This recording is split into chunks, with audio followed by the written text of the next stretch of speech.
Good morning friends. America में एक बहुत ही फेमस फास्ट फूड की दुकान थी जहाँ का बर्गर बहुत ज़्यादा फेमस था। उस बर्गर को खाने के लिए बहुत दूर दूर से लोग आया करते थे। उस दुकान के जो ओनर थे मिस्टर रे क्रॉक ने सोचा कि मेरा बर्गर ऑलरेडी फेमस है और बहुत दूर दूर से लोग आते हैं, लेकिन उस जगह भी तो लोग बर्गर खाते होंगे जहाँ तक मेरा बर्गर नहीं पहुँच पाया, यानी यहाँ से 50 किलोमीटर दूर। उन्होंने अपनी सिस्टर नैन्सी को फ़ोन किया और उसे कहा, नैन्सी क्या कर रही हो? तो नैन्सी ने कहा कि कुछ नहीं, मैं बच्चे संभालती हूँ, घर गृहस्थी देखती हूँ और दिन में मैं खाली रहती हूँ। तो उन्होंने कहा, मेरी एक दुकान है आपके पास में, आप उस दुकान को मैनेज कर लो, क्योंकि मेरा जो बर्गर है बहुत ही ज़्यादा फेमस है और इसको ये बर्गर तो नाम से ही बिक जाता है। आप इस दुकान को मैनेज कर लो तो जो भी प्रॉफिट होगा उसमें से 96% तुम्हारा और 4% मेरा होगा। नैन्सी ने कहा, बिल्कुल ठीक है। नैन्सी इस बात के लिए राज़ी हो गई।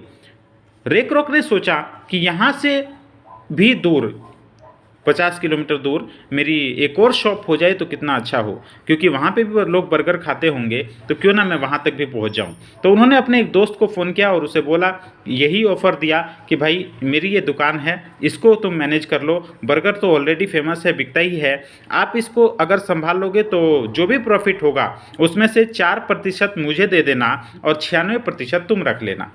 लोगों को उस समय ये बात नहीं समझ आ रही थी कि ये रे क्रॉक साहब क्या कर रहे हैं, सिर्फ 4% प्रॉफिट ले रहे हैं। लेकिन रे क्रॉक साहब अपनी इस सिस्टम को बढ़ाते चले गए। अपनी एक इसी तरीके से तीसरी दुकान, चौथी, पाँचवीं, छठी, सातवीं, आठवीं, 10वीं और बहुत सारा धीरे धीरे करते करते वो बर्गर जो था वो पूरी दुनिया में फैल गया। और उस बर्गर का नाम अगर जानना चाहें तो उस बर्गर का नाम था मैकडोनल्ड्स। मैकडोनल्ड्स के जो ऑनर थे मिस्टर रे क्रॉक, उनका विज़न बड़ा था, सोच बड़ी थी और पूरी दुनिया तक इसी तरीके से वो छा गए। और आज मिस्टर रे क्रॉक साहब इस दुनिया में नहीं हैं, लेकिन उनके जाने के बाद भी उनकी जनरेशन्स को हर दुकान से आज जो भी बर्गर मैकडीज़ में बिकता है वहाँ से 4% पैसा उनके घर पे आता है। और इस तरीके से एक बहुत बड़ी इनकम उनके जनरेशन्स को, उनके परिवार को जाती है और साथ ही साथ उन लोगों को भी प्रॉफिट होता है जिन लोगों ने उस बर्गर की दुकानों का ओनरशिप ले रखी है। और इस सिस्टम को बोला गया franchise system. My dear friends, इस शुरुआत मैकडीज से हुई थी, लेकिन धीरे धीरे करते करते ये फ्रेंचाइजी सिस्टम पूरी दुनिया में फैल गया। आज चाहे आप दिल्ली पब्लिक स्कूल ले लें, आप चाहे आज पेप्सी हो, कोका कोला हो या पतंजलि हो, पेट्रोल पंप्स आप देखिए, आज फ्रेंचाइजी सिस्टम पूरी दुनिया में फैल चुका है। और ये फ्रेंचाइजी सिस्टम इतना नायाब सिस्टम है, इतना बढ़िया तरीका है, जिसमें आज एक बहुत ही जल्दी नेटवर्क बन जाता है, बहुत ही जल्दी अपना बिजनेस का फैलाव पूरी दुनिया में हो जाता है। आज कोई भी काम छोटा बड़ा नहीं है। एक नाई का काम छोटा है क्या? लेकिन आप कल्पना कीजिए एक नाई कितना कमाता होगा दिन में। लेकिन वहीं एक नाई जिसका नाम जावेद हबीब, क्यों इतनी बड़ी इनकम हो पाई? क्योंकि नेटवर्क का निर्माण किया। एक स्कूल्स बहुत होंगे आपके आसपास में, लेकिन दिल्ली पब्लिक स्कूल क्यों? नेटवर्क। अपने सिस्टम को, अपने बिजनेस को बहुत बड़ा किया उन्होंने, बहुत सारे लोगों को फ्रेंचाइजी दी। आज फ्रेंचाइजी सिस्टम के माध्यम से बहुत सारे उद्योग चल रहे हैं। अब ये जो फ्रेंचाइजी सिस्टम है, इन्होंने क्या किया है? अपना नेटवर्क का निर्माण किया है, अपनी जो बिजनेस है उसको जगह जगह फैलाया है, अपना नेटवर्क बनाया है। अब नेटवर्क कहाँ बनता है माय डियर फ्रेंड्स? दो चीज़ें नोट कीजिए। पहली, नेटवर्क में ज़रूरी है डुप्लीकेशन। डुप्लीकेशन का मतलब जो मैकडीज का बर्गर था उसका सेम क्वांटिटी, सेम तरह का मसाला, सेम तरह का नमक, सेम तरह की मिर्च, सेम तरह से, यानी एक ही तरह का काम जब बहुत सारी जगह पे होता है, बहुत सारे लोग करते हैं, तो वहाँ पे नेटवर्क का निर्माण होता है। एक ही तरह का, एक ही तरीके की बुक्स, एक ही तरीके की ड्रेस, एक ही तरह की यूनिफॉर्म, एक ही तरह का सिस्टम, दिल्ली पब्लिक स्कूल, एक ही तरह की चीज़ें, सेम तरीके से जहाँ पे होती हैं वहाँ पे डुप्लीकेशन, इसको बोलते हैं डुप्लीकेशन, जहाँ पे होता है वहाँ पे मल्टीप्लाई होकर के इनकम आती है। नेटवर्क का निर्माण करने का एक और तरीका है, या तो आप किसी बने बनाए नेटवर्क को खरीद लीजिए और या फिर करिए निर्माण अपने स्वयं के नेटवर्क का। अब बने बनाए नेटवर्क को खरीदा कैसे, जैसे आइडिया को खरीद लिया वोडाफोन ने, तो इस तरीके से भी आप किसी बने बनाए नेटवर्क को अपने बिजनेस में लेकर के आ सकते हैं, या फिर आप शुरुआत कर सकते हैं नेटवर्क बनाने की खुद अपनी फ्रेंचाइजी दे करके।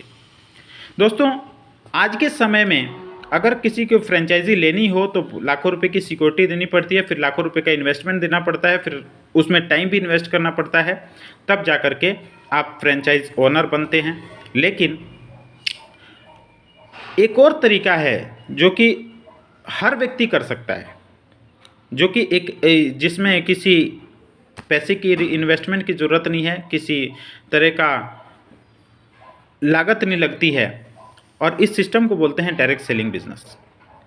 डायरेक्ट सेलिंग बिजनेस मौका देता है एक आम आदमी को खास बनने का। एक आम आदमी जो कि जीरो से शुरुआत करके, चाहे वो किस स्थिति में है, आज उसकी कैसी स्थिति है कोई फ़र्क नहीं पड़ता, लेकिन डायरेक्ट सेलिंग सिस्टम में आकर के वो अपना नेटवर्क बना सकता है, अपने सिस्टम को, अपनी फ्रेंचाइजी को बढ़ा सकता है, अपने नेटवर्क को बढ़ा सकता है और अपने जीवन में दौलत कमा सकता है। आज ऐसे बहुत सारे उदाहरण हैं, बहुत सारी कंपनियां हैं आज भारत में हैं जो कि डायरेक्ट सेलिंग बिजनेस के थ्रू अब काम कर रही हैं। और डायरेक्ट सेलिंग बिजनेस को मल्टी लेवल मार्केटिंग और नेटवर्क मार्केटिंग भी कहा जाता है। आज भारत सरकार ये कह रही है कि 2025 तक 64,500 करोड़ का टर्नओवर देने वाली ये इंडस्ट्री बन जाएगी, और जिस इंडस्ट्री का आज टर्नओवर अगर देखें तो मात्र 12,000 करोड़ का टर्नओवर है इंडिया में। लेकिन आज फिक्की और KPMG जैसी संस्थाएं ये दावा कर रही हैं कि ये इंडस्ट्री बहुत तेज़ ग्रोथ कर रही है। ये इंडस्ट्री मौका देती है एक आम आदमी को खास बनने का और उसको अपना नेटवर्क का निर्माण करने का। इसमें फ्रेंचाइजी सिस्टम देने की पावर हर व्यक्ति को होती है। आज आप जुड़े हैं, आपको पावर है, आप किसी को भी फ्रेंचाइजी दे सकते हैं, आप किसी को भी डिस्ट्रीब्यूटर बना सकते हैं। डिस्ट्रीब्यूटरशिप देने की पावर हर इंसान को होती है और इस तरीके से ये ग्रोथ करती जाती है।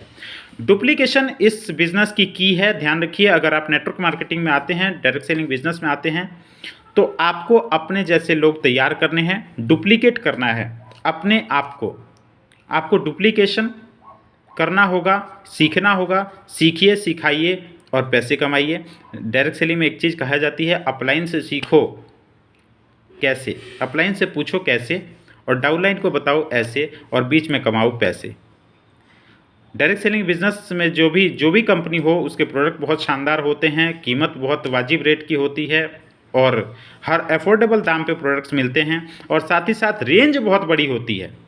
आप किसी भी व्यवसाय में जाएं तो चाहे आप तो तेल का व्यवसाय करेंगे या कोई एक प्रोडक्ट, या तो हेल्थ प्रोडक्ट्स होंगे या फिर पर्सनल यूज़ के प्रोडक्ट्स होंगे या फिर एग्रीकल्चर के प्रोडक्ट्स होंगे, किसी एक बिज़नेस में आप कर सकते हैं। लेकिन डायरेक्ट सेलिंग बिजनेस में यहाँ पे मल्टीपल प्रोडक्ट्स होते हैं, बहुत सारी रेंज होती है। आप किसी भी चीज़ में आप अपना यहाँ पे काम कर सकते हैं और एक बड़ी इनकम कमा सकते हैं। तो आइए मिल कर के इस इंडस्ट्री को अपनाइए और एक बड़ी नेटवर्क की तरफ, एक अपने फ्रेंचाइज देने के व्यवसाय में, एक नेटवर्क निर्माण में और भारत की ग्रोथ में, आत्मनिर्भर बनाने में आप अपना योगदान दे सकते हैं। धन्यवाद।